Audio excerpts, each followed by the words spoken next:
Aujourd'hui, on va parler de matériel et on va parler de palette gear. Les palette gear, c'est ces petites choses qui vous permettent de retoucher ou d'éditer plus rapidement vos photos, vos vidéos, même de travailler plus rapidement en fait sur votre ordinateur.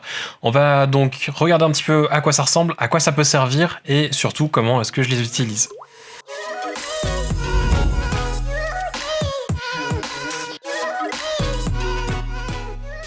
Ça fait déjà quelques mois que j'ai reçu ce petit kit de palette gear, c'est le Expert Kit. Donc on a ici 3 potentiomètres, on a 2 curseurs ou 2 sliders, 2 boutons et un petit module principal, le tout qui est connecté par un câble micro USB. Les petits éléments sont en fait aimantés entre eux. Donc ça veut dire qu'on peut les clipser assez facilement et on peut donc personnaliser aussi leur disposition. Il y a pas mal de concurrents dans le marché qui proposent, par exemple Loupedeck, qui propose une solution qui est unique, c'est-à-dire que du moment où c'est posé sur le bureau, on peut que l'utiliser comme il est, on peut pas le modifier. Ce qui est bien avec les palettes, c'est qu'en fait on peut les adapter vraiment à ce qu'on a besoin. Par exemple pour l'édition vidéo, souvent j'emploie 2 potentiomètres et c'est tout, ou alors 2 potentiomètres et un bouton, et donc plutôt que de me trimballer le kit entier, je prends que ce qui m'est nécessaire. De la même manière, si par exemple il m'en manque, je peux en racheter en plus et simplement les connecter dessus sans forcément avoir besoin d'autre chose de particulier. On peut mettre jusqu'à 18 modules pour le module principal qui permet de connecter, donc ça laisse quand même pas mal de possibilités de personnalisation. En termes de construction, c'est vraiment bien construit. Si je vous en mets un petit peu plus proche de l'appareil, vous allez voir que entièrement en métal, la partie dessus, même le potentiomètre est entièrement en métal. Sur le bas, on a un petit caoutchouc qui nous permet d'éviter d'avoir le petit truc qui glisse en fait sur le bureau, et on a à chaque fois un côté avec des pins pour connecter et les autres qui sont simplement les trous pour pouvoir connecter entre les éléments. Je les ai souvent pris avec moi en déplacement et je dois avouer que d'une part c'est pratique parce que ça prend pas beaucoup de place. Il y a un carton avec celui dans lequel c'est livré qui a de la mousse pour éviter de les abîmer et c'est vraiment pas très lourd, donc ça veut dire que ça prendra pas forcément plus de place qu'une tablette graphique. Pour un éditeur vidéo par exemple, ça sera facile à transporter, il peut prendre juste les éléments dont il a besoin et c'est pas ça qui va forcément prendre beaucoup de place en déplacement. Au niveau de l'utilisation, c'est vraiment très agréable à employer. Les potentiomètres comme les curseurs sont très faciles à bouger, il n'y a pas de résistance, c'est très doux à tourner, c'est vraiment pratique et sincèrement on s'y habitue très rapidement, beaucoup plus par exemple qu'une tablette Wacom où au début il y a quand même une courbe d'apprentissage. Avec un système comme ça, il n'y a pas vraiment de courbe d'apprentissage, il faut juste prendre le réflexe de l'employer plutôt que les raccourcis clavier, et du moment où c'est fait, sincèrement, on s'y habitue très rapidement. Les boutons sont eux aussi agréables à utiliser, ils ont un petit bruit, un petit peu de clic quand on les emploie. Donc c'est vraiment un clic qui est mécanique, et d'ailleurs les potentiomètres aussi peuvent être cliqués, je sais pas si ça se verra bien, mais on peut les cliquer et du coup, selon le logiciel et selon les fonctions qu'on emploie, on a la possibilité de les tourner et aussi de les cliquer, ce qui est assez pratique pour avoir des fonctionnalités supplémentaires. En termes d'intégration, parce que là je vous présente le produit, peut-être que vous n'avez même pas vraiment compris à quoi ça sert. Ça sert simplement à remplacer, par exemple, si vous prenez Lightroom, Capture One, Photoshop, ça vous permettra de remplacer certaines de leurs fonctionnalités ou de les utiliser via ce système. Par exemple, dans Capture One, si vous souhaitez changer l'exposition, vous pourriez simplement tourner un des potentiomètres et ça permettra d'ajuster l'exposition plus ou moins selon ce que vous avez réglé. Pareil avec les curseurs, vous pouvez faire la même chose. Le bouton, vous pourriez par exemple imaginer que ça crée un nouveau calque ou alors que ça passe à la photo suivante ou que ça lui donne une note. Bref, vous pouvez faire tout ce que vous voulez quasiment. Ça dépend après de l'intégration selon les logiciels. Certains logiciels permettent une meilleure intégration que d'autres et c'est ce dont je vous parlais maintenant. En termes d'intégration, je l'ai employé personnellement pour plusieurs logiciels. Celui pour lequel ça m'a été le plus utile entre nous, c'est le dernier auquel je m'attendais que ça soit utile, c'est dans Adobe Premiere. Dans Adobe Premiere, ça m'a été très utile pour éditer les vidéos plus rapidement. Je vais pas dire que ça m'a permis d'avoir un gain de temps de 2 fois, mais pas loin. Je dois avouer que bon, avant de me mettre sur YouTube, je faisais très peu de vidéos, et là du coup j'en édite beaucoup depuis quelques mois, comme j'en sors une presque tous les jours, ou maintenant 3 par semaine, ça reste quand même pas mal de vidéos pour ce que j'ai l'habitude de faire, et du coup c'est vrai que d'avoir quelque chose comme ça, ça m'a permis de gagner du temps, en plus du temps que je gagne en prenant l'habitude de le faire, donc c'est vrai que le gain de temps a été assez monstrueux. L'autre logiciel où ça m'a été très utile, c'est dans Capture One. Dans Capture One, j'ai donc ici l'Expert Kit, et ça m'a été très utile par exemple pour l'édition de mariage. Alors une chose que je regrette un petit peu, c'est de ne pas avoir plus de potentiomètres, parce qu'à mes yeux c'est les potentiomètres dans Capture One qui sont les plus utiles.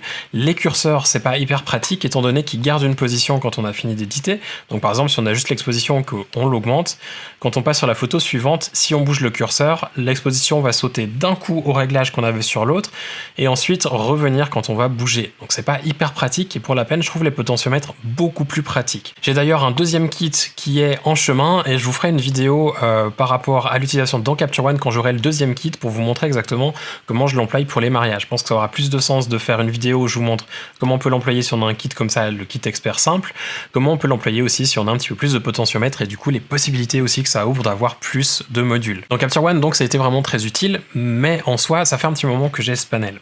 Les palettes, ça fait, je pense que ça doit faire entre 3 et 5 mois que j'ai depuis le temps que j'ai reçu ce premier kit. Je l'ai très peu utilisé au début parce qu'en fait on m'avait dit que l'intégration allait être améliorée avec Capture One et ça a pris beaucoup de temps parce qu'au début en fait c'était uniquement l'intégration avec des raccourcis clavier. Donc on devait faire un profil avec les raccourcis clavier pour qu'ensuite quand on tourne le potentiomètre ça fasse comme si on appuyait sur une touche de notre clavier pour augmenter l'exposition ou d'autres réglages. Ce qui était vraiment pas pratique parce que du coup à chaque fois qu'on tournait ça faisait comme si on cliquait. Donc ça allait très lentement et en plus ça adaptait pas à la vitesse à laquelle on tournait. Si on tournait trop vite, des fois ça buguait. Depuis le 11 décembre, donc depuis hier, au moment où vous regardez cette vidéo, l'intégration est largement améliorée. J'ai eu l'occasion de travailler avec la bêta, c'est ce que je vais vous montrer maintenant, parce qu'au moment où je fais la vidéo, c'est pas encore disponible en version finale, mais l'intégration est déjà très bonne et on peut vraiment travailler comme si c'était natif, c'est-à-dire comme si vous aviez les panels de chez Tangente qui sont en partenariat avec Capture One.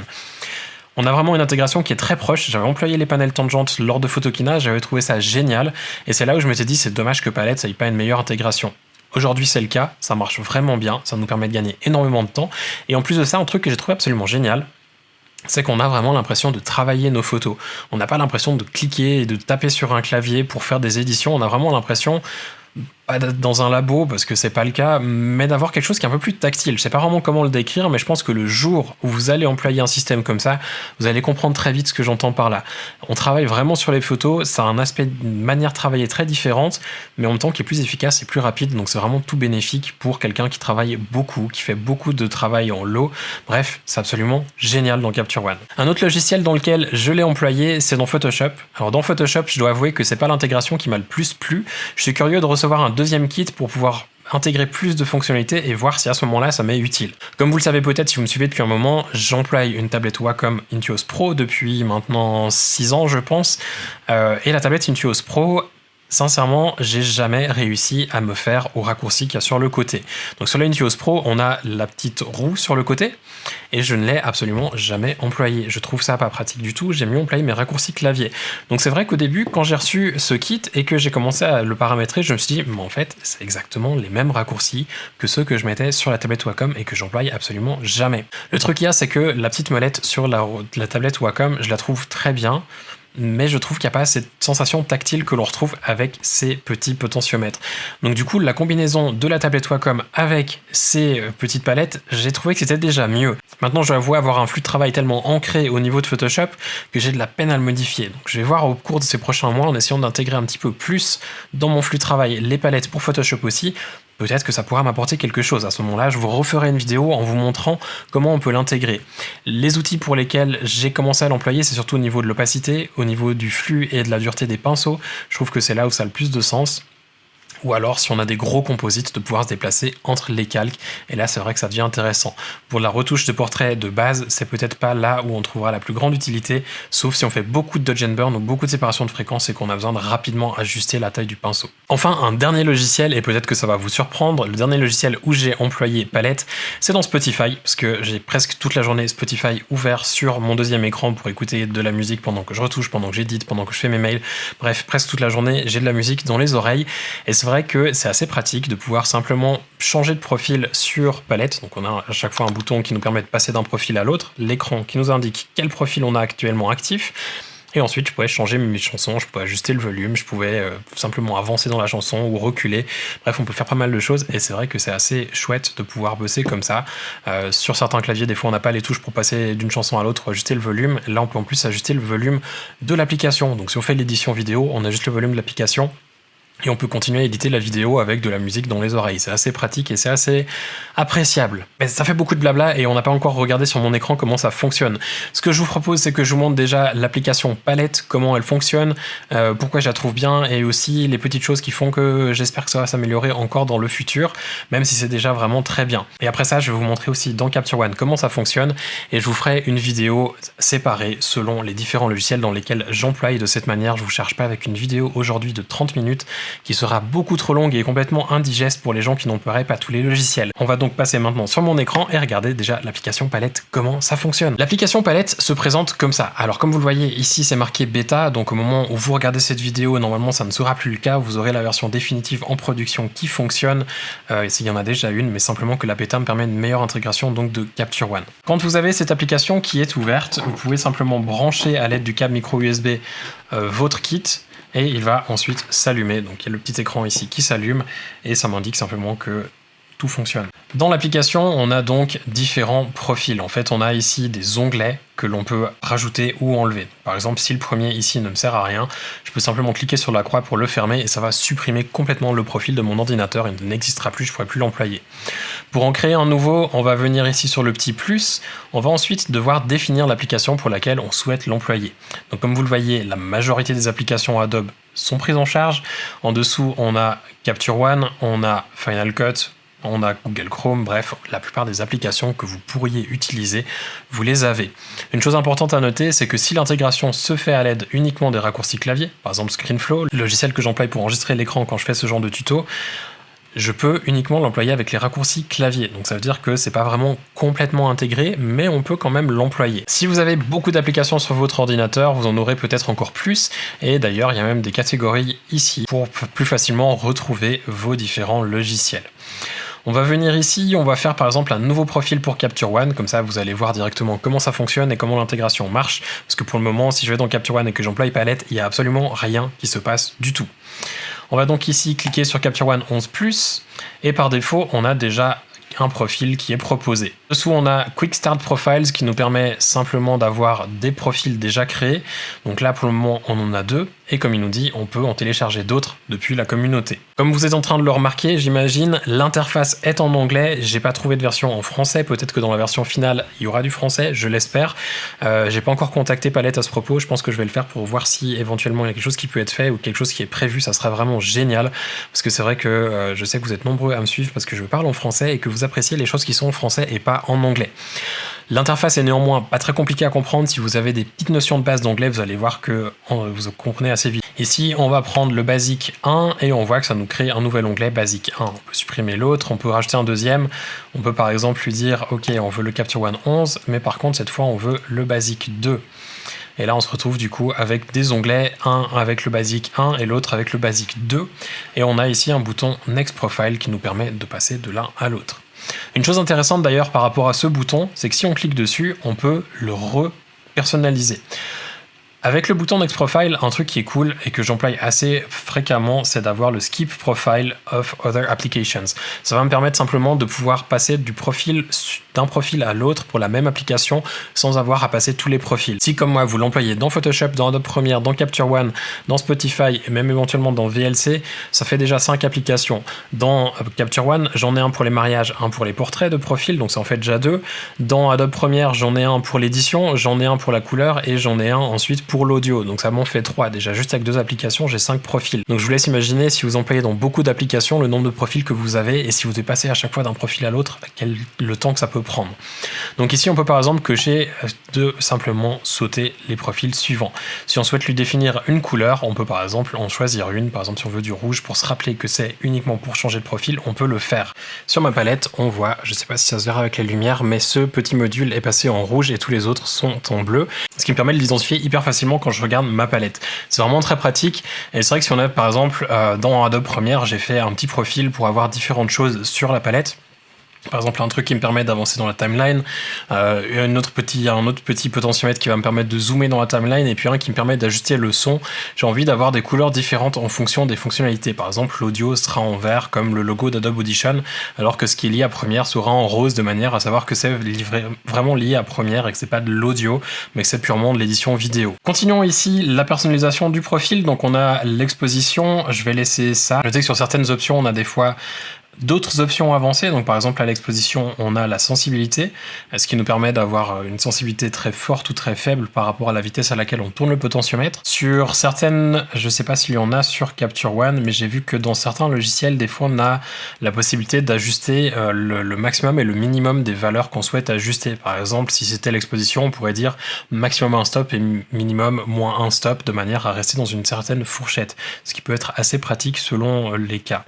Je crois que c'était le cas notamment dans Premiere pour le zoom, où on pouvait fixer le maximum du zoom à utiliser de manière à éviter de dépasser par exemple 200%. Ici on va laisser exposition, je vais remettre plutôt exposition qui était ici, exposure, et on valide exposition en dessous. Le bouton à côté, on a quoi par défaut? Contraste, on va mettre par exemple la balance des blancs en Kelvin, et ça me paraît pas mal. Là on a l'ajustement pour les ombres et pour les hautes lumières, et puis passer à la prochaine photo. On va rouvrir Capture One. Alors, une petite chose aussi, pendant que Capture One s'ouvre, il y a un truc, si vous avez déjà un kit palette qui est chouette à savoir, c'est qu'on peut aussi le minimiser dans la barre de menu, parce que par défaut, ça reste dans cette fenêtre qui reste ouverte en permanence, et c'est pas forcément très pratique. Ça fait une fenêtre de plus qui est ouverte pour rien. Donc du moment où vous avez fait vos profils, vous pouvez simplement aller dans Préférences, et ici sélectionner Close the Menu Bar, et de cette manière, quand vous allez simplement fermer, si vous fermez ici en cliquant sur la petite croix rouge, ça reste ouvert dans la barre de menu, et de cette manière, vous n'avez pas une fenêtre qui reste ouverte pour rien. La fenêtre qui reste ouverte, c'est pratique si vous voulez contrôler que vos fonctions fonctionnent bien, et du moment où vous les avez réglées, que vos profils sont parfaits, vous pouvez juste fermer de cette manière, et comme ça sera un petit peu plus pratique. Ici, je vais me déplacer dans le panel d'exposition, comme ça on voit exactement ce que je fais. Donc si je tourne ici, par exemple l'exposition, on voit que ça change effectivement l'exposition de ma photo. Si on clique dessus, ça remet à 0, ce qui est aussi très bien. De cette manière, on sait exactement à quel moment on est à 0. Si je prends le potentiomètre suivant, donc c'est la balance des blancs, et on voit que même si l'outil de balance des blancs n'est pas ouvert, ça fonctionne quand même. Et si j'appuie dessus, encore une fois, ça remet à 0. Et le dernier, c'est simplement pour le contraste, et là encore, on voit que ça marche assez bien. Si je tourne très lentement, on voit que l'ajustement se fait très lentement. Si je tourne très vite, ça va très vite. Et si on rappuie au milieu, de nouveau, comme tout à l'heure, ça le remet à 0. Les curseurs en dessous, donc ce que je vous disais, si je le pousse, ça va par exemple ici récupérer des hautes lumières, donc je peux le pousser. Par contre, si je passe à la photo suivante et que je le bouge un petit peu, ça le met direct à 100, et ça c'est un truc un peu dommage, on peut pas cliquer dessus comme pour les autres pour le remettre à 0. C'est pour ça, sincèrement, si vous employez beaucoup Capture One, et même dans Adobe Premiere, je trouve honnêtement que les potentiomètres sont beaucoup plus pratiques que les curseurs. Les curseurs peuvent avoir leur utilité, surtout si vous avez par exemple besoin de mettre des réglages similaires sur plusieurs photos. Donc c'est chouette d'en avoir deux. Maintenant, si vous devez par exemple faire de l'édition de mariage, c'est chouette d'avoir quelques potentiomètres en plus, soit en prenant un kit plus conséquent, soit alors en les achetant à part, de manière à avoir vraiment ce que vous avez réellement besoin. Les boutons, donc ici, voilà, pour la photo suivante, comme je suis sur la dernière photo, forcément que ça fait rien du tout, mais si je reviens au début et que j'appuie, on voit que ça passe effectivement à la photo suivante sans problème. Je peux cliquer là-dessus pour passer au profil suivant, on voit que j'ai une petite indication comme quoi je suis sur le profil suivant. Et c'est tout ce qu'il y a à savoir. Donc vous voyez, c'est vraiment très facile à employer, c'est très facile à intégrer, il n'y a rien de particulier à faire. Une dernière chose encore que je vais vous montrer pendant qu'on est sur Capture One, c'est ici, si j'enlève les modules, je peux quand même continuer à employer. Donc là, par exemple, si je veux ajuster l'exposition, je peux tout à fait le faire. Sur ces modules-là, on avait donc la balance des blancs et le contraste. Si je veux uniquement le contraste, je prends le module qui correspond au contraste, j'enlève les autres, et je peux simplement venir le mettre en mettant les pins du bon côté sur le panel, et ça continue d'ajuster le contraste sans rien faire. Donc c'est vraiment génial parce qu'en fait les modules sont identifiés, et peu importe la place à laquelle on va le mettre, ça va continuer à avoir la même fonctionnalité. Donc ça c'est vraiment génial, et c'est aussi pour ça que c'est chouette d'avoir des couleurs sur le tour pour les identifier. De cette manière on sait vraiment à quoi sert chacun des modules. L'intégration avec les autres logiciels fonctionne de la même manière. Avec Adobe Premiere, il y a un petit truc à installer si c'est pas déjà fait automatiquement par le logiciel. Quand je l'ai démarré pour ma part, j'ai eu quelques soucis au début avec l'intégration, mais très rapidement, si je vous montre ici dans l'application, hop, si on regarde en Premiere, en fait, on a ici Premiere Pro is not running. Donc ça nous indique que Premiere n'est pas en train de fonctionner. Et dans Capture One qui fonctionne, on voit que c'est vert. Si le logiciel fonctionne, mais que Palette reconnaît que l'intégration ne fonctionne pas, on aura ici une prise qui est orange. Et si on clique dessus, ça nous donne les indications de comment faire pour que ça fonctionne. Quand j'ai commencé à l'employer, au début ça ne fonctionnait pas. J'ai cliqué, j'ai suivi les indications et ça fonctionnait hyper facilement. Si vous employez Palette sur plusieurs ordinateurs, vous pouvez aussi sauvegarder les profils, donc les sauvegarder et les repasser sur d'autres ordinateurs. De cette manière, quand vous passez d'un ordi à l'autre, vous avez toujours la même configuration sans problème. Vous pouvez même d'ailleurs l'enregistrer et la partager en ligne, et de cette manière, si vous avez d'autres personnes avec qui vous travaillez, si vous avez un bureau de retouche et que vous avez plusieurs retoucheurs pour vous, vous pouvez simplement leur donner un profil que vous avez créé. De cette manière, ils ont tous le même profil et tout le monde fonctionne de la même manière. C'est tout à fait possible. Si vous voulez juste le partager avec des amis, vous pouvez le faire aussi, partager le profil et l'envoyer aux gens que vous souhaitez. J'ai pas grand chose d'autre à vous dire par rapport à Palette. J'ai pas envie de faire la vidéo trop longue non plus parce que là, on a déjà quand même un petit moment d'enregistrement. Je vais vous refaire, comme je vous l'ai dit, des vidéos à part concernant les différents logiciels pour lesquels je l'utilise. Alors, je vais pas vous faire une vidéo sur Spotify. Je pense pas que c'est le but. Par contre, je vous ferai une vidéo sur Premiere, très certainement. Ce sera l'occasion de vous montrer aussi comment j'édite les vidéos que je vous mets sur YouTube régulièrement. Je vous ferai une vidéo pour Photoshop, le temps que j'intègre un petit peu mieux la chose et que j'arrive réellement à travailler avec et que ça soit utile de manière à ce que je puisse vous montrer quelque chose qui est vraiment pratique et pas juste vous dire voilà, ça marche. Et enfin, une vidéo pour Capture One, certainement une pour le mariage et une pour le portrait, étant donné que c'est vraiment deux choses très différentes au niveau de l'édition à mes yeux. Si vous êtes intéressé par Palette, je vous ai mis un lien juste en dessous dans la description pour accéder au site. À noter que le lien est un lien affilié, donc c'est pas un lien pour lequel je suis payé. Par contre, si vous achetez du matériel Palette via ce lien, j'aurai une petite commission et c'est toujours chouette. C'est ce qui me permet aussi de faire vivre la chaîne YouTube. Donc plutôt que d'aller taper Palette Gear sur Google, n'hésitez pas à cliquer sur le lien juste en dessous dans la description. Et si vous avez envie que je fasse des vidéos spécifiques par rapport à Palette, s'il y a des choses qui vous intéressent en particulier, l'intégration avec un logiciel, tant que c'est pas Lightroom, je vous le fais avec plaisir. N'hésitez pas pour ce faire à laisser un petit commentaire juste en dessous et au passage, pensez aussi à laisser un petit pouce vers le haut. Et puis si vous n'êtes pas encore abonné, il y a un bouton juste à côté du pouce vers le haut pour vous abonner et comme ça vous serez informé de la sortie des prochaines vidéos. En attendant celle-ci, je vous souhaite de passer une très belle journée et à bientôt. Ciao!